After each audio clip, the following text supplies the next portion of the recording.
254 multiplié par 13, nous avons une réponse. Et cette réponse, nous additionnons cela aux 5% de la réponse. Attendez, on prend une calculette. Les blocs de 15, par exemple, peuvent être utilisés à l'extérieur, vous voyez? Par exemple, là, vous utilisez les blocs de 15, 15, 15 partout à l'extérieur. Et à l'intérieur, on utilise les blocs de 12, de 10. Il n'y a pas de problème. Donc, c'est resté ancré comme ça, 15 blocs, les blocs de 15 blocs. Ce n'est pas une obligation. Veillez, il faut voir comment un peu équilibrer les choses. C'est très important. Salut, aujourd'hui, on va parler des blocs, des quantités de blocs. En tout cas, ça c'est les sujets que tous les clients aiment. Les combien de blocs. En tout cas, les amis, suivez ça très bien. Et puis, voilà, dès que les clients vous disent il faut combien de blocs, allez-vous, sans même réfléchir, vous dites il faut tel nombre de blocs. Vous allez réfléchir quand même. Alors, dans ces sujets de blocs, si vous voulez maîtriser cela, sachez que il faut d'abord maîtriser la surface de votre bloc. Et le deuxième point, c'est de savoir, pour la surface de votre bloc, il vous faudra combien dans un mètre carré. Ça veut dire quoi? Nous avons ici, par exemple, le bloc qui est de 40, 20, 15. Alors, pour prendre la surface de ces blocs, il faut prendre la hauteur et puis la longueur. Et dès que nous prenons 20, nous multiplions par 40. Nous avons, ici, 0,20. Nous multiplions par 0,40. Nous avons la réponse qui est de 0,08. Alors, cela, c'est la surface. Donc, c'est le mètre carré. Maintenant, il faut savoir la surface de votre bloc et le nombre de votre bloc qui va contenir 1 mètre carré de votre bloc. Cela veut dire que le bloc de 0,20, 40, 15 qui fait 0,08 mètres carrés, si nous avons un espace de 1 mètre carré, nous aurons donc besoin, pour faire le calcul très simple, nous avons 1 mètre carré divisé par 0,08. C'est ce qui nous fera 12,5. Et nous ramenons cela à 13.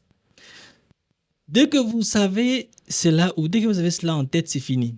Vous savez que pour votre type de bloc, parce que ça n'existe pas seulement ça, il y a plein d'autres types, il y en a beaucoup. Alors, vous saurez déjà que pour votre type de bloc, avec 1 mètre carré, vous avez 13 blocs, par exemple. Vous voyez, pour notre exemple ici, c'est 13 blocs. Dès que nous connaissons la quantité de blocs, de notre type de bloc dans 1 mètre carré, nous passons maintenant sur le calcul des surfaces utiles. Pour trouver la surface utile, il faut faire la surface, voilà, l'image est là, la surface totale, et nous allons soustraire la surface des vides. Voilà. Nous passons par calcul des surfaces à retrancher. Donc, voilà ce qu'on va enlever. Nous allons devoir faire, voilà ce que nous allons faire ici, parce que voilà, il faut faire un peu du sérieux ici. Nous avons ici 12 multiplié par... nous avons les portes. Hein. Nous avons 12 portes. 12 portes. Nous avons la surface d'une porte est là et c'est au nombre de 12. C'est pourquoi nous multiplions cela à 12. Nous avons 22,68 mètres carrés. Venons sur les plans. Nous avons le plan ici. Alors, nous allons prendre les portes. Nous avons une porte est là, vous voyez. Donc, notre type de porte est de là, sa largeur ici est de 0,90. Et là, c'est de 2,10 mètres. En tout cas, c'est basique, ce sont des dimensions basiques. Alors, nous avons des portes comme ça au nombre de 12 dans les bâtiments. Bon, vous voyez les bâtiments à cet état parce que voilà, on va bientôt parler des calculs des poutres. Voilà, c'est pourquoi je sors déjà l'image comme ça. Sinon, le vrai image du bâtiment, c'est ça. Vous voyez, c'est comme ça que le bâtiment est. Mais bon, voilà. On rentre là. C'est le sujet pour la prochaine vidéo. Alors, nous avons 12 portes. Nous avons pris les nombres de portes, on a pris sa surface et puis nous sommes arrivés à 22,68. Nous passons la grande porte qui est là, ou voilà l'entrée. Voilà, cette grande porte qui est ici. C'est cette porte qui nous fait 4 mètres et puis 2 mètres 70. Voilà, c'est 2 mètres 70 de hauteur. Et puis, nous avons 10,8 mètres carrés. Ce que nous faisons, c'est les surfaces. Nous prenons les surfaces pour retrancher. Nous avons les fenêtres. Les fenêtres sont au nombre de 7. Et puis, voilà, nous faisons la même chose. Nous avons 15,42 mètres carrés. Alors, voilà, s'il faut peut-être compter, voir les fenêtres. Voilà, nous avons là. Voilà, on va 1, 2, 3, 4, 5, 6, 7. Voilà. Et puis, nous avons la réponse qui est là de 15,042 mètres carrés. Maintenant, il faut aussi, parmi ce que nous sommes en train d'enlever, nous devons aussi enlever les colonnes. Mais ici, je n'ai pas enlevé les colonnes. Je vais vous expliquer pourquoi je n'ai pas enlevé les colonnes. Alors, comprenez que dans les projets de construction, il faut avoir le sens de voir déjà comment les chantiers sera. Vous savez, il y a plusieurs surprises dans les chantiers. Bon, je vais pas aller loin. Ce que vous allez faire, c'est quoi? Lorsque vous faites les calculs par exemple, prenons l'exemple seulement de notre projet. L'envergure de ces projets n'est pas les types de projets auxquels vous allez enlever les colonnes. Mais parce que nous savons que nous devons enlever les colonnes, les surfaces des colonnes, on enlève les surfaces des colonnes, on enlève aussi les surfaces des linteaux. Mais selon cette envergure, l'envergure de ce projet, imaginez dans un projet pareil et que vous achetez les nombres vous achetez les blocs et après les blocs ne suffisent pas. Vous savez comment est-ce que ça sera avec le client. Vous voyez, parce que vous savez, on ne va pas vous expliquer comment est-ce que voilà, le client réagisse. Mais voilà, il y a des choses où il faut déjà prendre en compte avant parce qu'il y a vous savez, même au niveau des manutentions, lorsqu'on fait descendre les blocs, ça arrive, les transports, ça arrive. Dans le transport même, il y a des blocs qui déjà, voilà, les manutentions, on fait descendre le bloc, on prend les blocs, faire rentrer dans les chantiers, faire déplacer, il y a des cassures, il y a tout ça. Et lorsque vous enlevez tous les petits, ces espaces-là imaginez un peu à la fin, vous serez sur quel niveau? Vous voyez, donc c'est pourquoi regardez l'envergure du projet et dites-vous, non, ça, je ne peux pas enlever ça, ça, je laisse. Et puis voilà, vous allez ne pas tomber dans des petites erreurs qui vous rendent qui peuvent nous rendre moins professionnels. Et là, c'est pas bon. C'est pourquoi vous voyez que j'ai pas enlevé les colonnes, j'ai pas enlevé les linteaux là. Oui. Maintenant, nous allons devoir passer nous allons trouver maintenant le total des surfaces à retrancher. Nous faisons 22,68 additionné par 18 et puis on additionne par 15, 0,42. Nous avons la réponse finale qui nous est de 48,522. Ici, faites attention de ne pas aller vers 49. Hein? Donc, 48, 50. Dès que vous partez sur 49, ça veut dire que vous mettez en grand la surface à retrancher. Vous voyez, donc déjà vous allez tomber. Il faut faire cette analyse-là. Voilà. Ici, on augmente, oui, mais ici, il faut rester comme ça. Vous voyez? Alors, vous prenez, après cela, nous allons passer par calcul de surface des murs.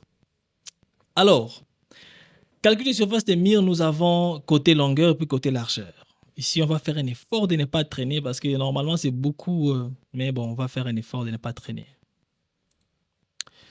Vous verrez que j'ai pris 13,80, 5,84, 3,98, 4,94, 2,81, 1,47, 13,80. 0,70, 0,70. Je pars vite vous le montrer. Côté longueur. C'est ici. Côté longueur, c'est comme ça, c'est les sens. Longitudinal et côté largeur, c'est transversal comme ça. Toutes les longueurs que je vais les citer là, c'est comme ça. On a pris là jusqu'ici. On a pris de là jusque là. Là jusque là. 0,73, jusque là, de là, là. Donc, tous les murs qui sont des manières de longueur, là, nous prenons tous ces murs-là. C'est pourquoi vous avez vu toutes ces dimensions-là, ces mètres-là que nous avons mis là-bas. De même manière, nous allons maintenant prendre toutes les dimensions des murs de ces niveaux. Vous voyez? L'objectif, c'est de prendre les tout et de faire comme si c'était une ligne droite et de dire combien ça fait des mètres. Ensuite, on prendra maintenant cette mètre-là, on additionne ça, cette longueur linéaire-là, on additionne ça maintenant avec la hauteur. Ça donne déjà des faces, c'est ce qui nous fera la surface. Vous voyez? Donc, ici, nous avons pris des manières longitudinales, ça nous reste des manières transversales. Côté largeur, 11,45, 11,45, 11,45, 11,45, 5,44, 5,44, 4 quelques. Voilà, ça va prendre du temps. C'est pourquoi vous verrez ici 11,45, de là jusque là. Alors, il y a des murs droits comme ça, 1, 2, 3, 4. Mais vous verrez là, quelque part là, c'est pas droit. Hein. C'est vide et puis ça monte. Alors, à la place d'aller encore prendre ces murs, faites comme si dans l'imagination, vous aviez fait descendre cela ici. Et voilà, ça reste comme ça, mais selon le projet, en réalité, c'est là.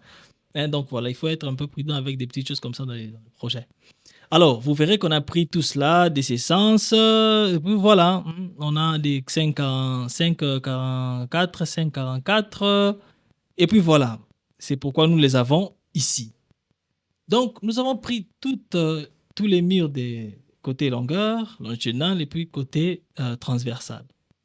Ça fait 48 et puis 64. Nous avons pris les 48 et puis 64, nous avons additionné cela. Nous avons donc 112 mètres. Nous devons maintenant trouver la surface. Pour trouver la surface, la formule E surface est égale à la longueur multipliée par la hauteur. La hauteur ici, c'est de 2,70. Or, la hauteur du bâtiment est de 3 mètres. On arrive là-bas. Vous verrez que dans l'image, vous voyez, pourquoi c'est 2,70 quitter de là. Let's take here. Donc là, jusque là. 2,70 m. Et c'est avec les 30 que nous utilisons notre poutre. Vous voyez? Alors voilà, c'était juste ça. Et puis, nous avons maintenant 302 mètres carrés. C'est ce qui devient simple. Maintenant, nous devons trouver la surface à utiliser. Voilà. Alors, à utiliser, voilà. Hein, et bien utile, tout ça. Nous faisons surface totale, nous additionnons la surface des vides. Nous faisons la soustraction des surfaces des vides. Voilà, on enlève ça. Nous prenons 302 mètres carrés. Que nous enlevons les 48, vous vous rappelez des 48,5 que nous avions trouvé là-bas pour les surfaces à retrancher. Voilà. Dès qu'on enlève ça, nous sommes sur 253,5 mètres carrés. Ici, maintenant, il faut aller monter un peu. Vous voyez, parce que c'est la dimension, c'est la surface qui va vous aider à maintenant calculer le nombre de blocs. Donc ici, même si vous montez, il n'y a pas de problème. Nous avons donc 254 mètres carrés. Il nous faut maintenant trouver le nombre de blocs. Nous allons maintenant calculer le nombre de blocs. Alors, nous avons la formule SU multipliée par 13 plus 5%. Nous avons donc 254, notre surface utile, ou à utiliser. Nous avons 13. Le 13, c'est le nombre de blocs. Donc, notre type de bloc entre dans 1 mètre carré 13 fois. Voilà. Donc, on prend cela, on pourrait prendre 13 multiplié par 254 ou 250 par 4, par 13. Donc, il n'y a pas de problème par là. Nous faisons 254 multiplié par 13. Nous avons une réponse. Et cette réponse, nous additionnons cela aux 5% de la réponse. Attendez, on prend une calculette. Donc, nous avons 254. Nous multiplions cela par 13. Vous voyez? Restons dans ça. Quand je mets plus, 5, 5%. Et vous verrez que la réponse ici, ici, ça nous donne 165. Ça veut dire quoi? La réponse, en réalité, c'est là. 3300 et des blocs. Mais parce que nous faisons plus 5%, donc les 5% des 3300 blocs, c'est 165. C'est pourquoi nous avons ici, dès que nous faisons sur, nous appuyons sur égal, et voilà, nous avons 3467 blocs. Et voilà, nous avons donc besoin de 3467 blocs de 15. Voilà, pour notre bâtiment. Alors, je voudrais aussi parler d'une chose. Vous savez, les blocs, nous ne sommes pas obligés d'utiliser les blocs de 15 partout. Vraiment, ce n'est pas une obligation. Les blocs de 15, par exemple, peuvent être utilisés à l'extérieur, vous voyez? Par exemple, là, vous utilisez les blocs de 15 partout à l'extérieur. Et à l'intérieur, on utilise les blocs de 12, de 10. Il n'y a pas de problème. Donc, c'est resté ancré comme ça, 15 blocs, les blocs de 15 blocs. Ce n'est pas une obligation. C'est veiller, il faut voir comment un peu équilibrer les choses. C'est très important. Vous voyez? Alors, maintenant, nous allons trouver la quantité de sacs de ciment qu'il faut utiliser. Simple, j'avais déjà expliqué ça sur les vidéos précédentes.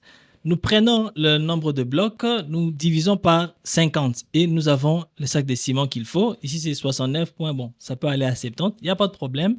Et pour la quantité de sable, nous prenons 70, que nous allons, sable, là, je vais expliquer. 70, nous allons multiplier par 3, nous multiplions par 60 et puis on divise par 1000. Alors tout est là déjà écrit, il représente le nombre de brouettes de sable qu'on va utiliser pour un sac de ciment. Et puis les 60 représentent la capacité moyenne adoptée pour une brouette. Bon, sachant qu'il y a des brouettes de 80, tout ça, mais ça, ici on a utilisé les 60, 3 brouettes de 60. Et le 1000 représente la conversion de litres en mètres cubes, voilà, en volume. À la fin de tout, maintenant, pour mettre ça en tonnes, parce que les achats qui se font en tonnes, on le mène, donc on prend la réponse de 12,6 trouvée, que nous allons multiplier par 1,5, ce qui va nous amener à 18,9, que moi, je peux amener à 19. Pourquoi pas 20 tonnes seulement? Ça fait du bien, vous n'avez pas besoin d'acheter 19 tonnes, 20 tonnes, c'est bon. Et voilà, vous avez nous avons la dernière réponse qui est là des 18 tonnes. C'est la fin de cette vidéo. N'oubliez pas voilà, s'il y a des commentaires, mettez, s'il y a des questions, mettez aux commentaires. Je suis là, on va se partager, voilà, la connaissance. Et puis n'oubliez pas de vous abonner et de partager parce que voilà, vous n'allez pas garder cette connaissance pour vous-même. Donc, si vous partagez aussi aux autres, ça sera bien. Et puis, ça va m'encourager à pouvoir faire des belles vidéos pour vous et puis des recherches toujours. Merci, on se voit à la prochaine vidéo.